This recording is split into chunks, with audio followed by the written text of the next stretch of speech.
This week we're talking about a heavier subject, and that is forgiveness.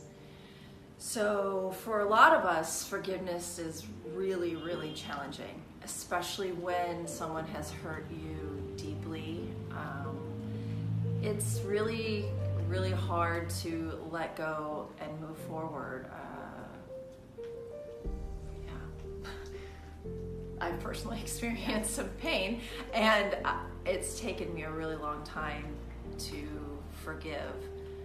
And I'm not sure if I am completely there, but I have certainly been working on that, for sure. I think what's important is understanding that it's very difficult for us to move forward when we have all this negative energy and this resentment towards somebody or some event.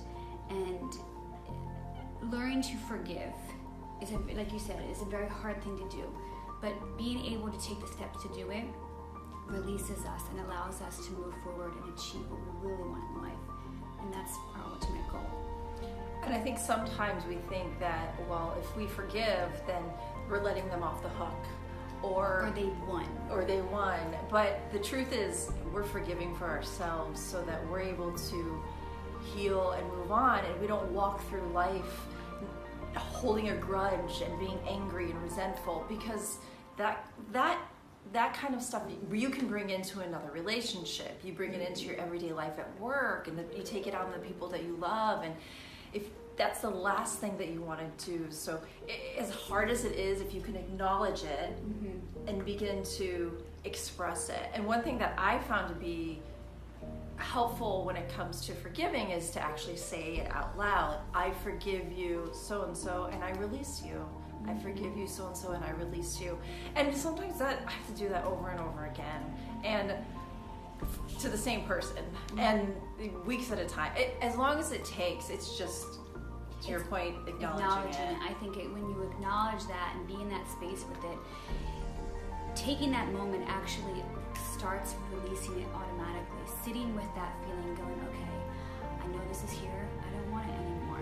It automatically starts just releasing bit by bit. And the more you do it, the easier it'll come to just start to release.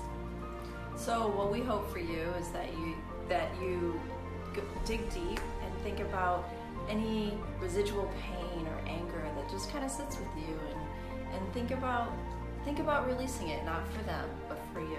Think about what it would feel like when you don't have this negative energy in your life anymore.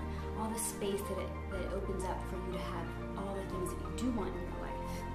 And if you know somebody that is having a hard time right now, particularly on the forgiving side, share the love and share our video. And hopefully our goal is to help as many people as we possibly can. And if we reach one person or we reach 1 million, it doesn't matter, because just share the love.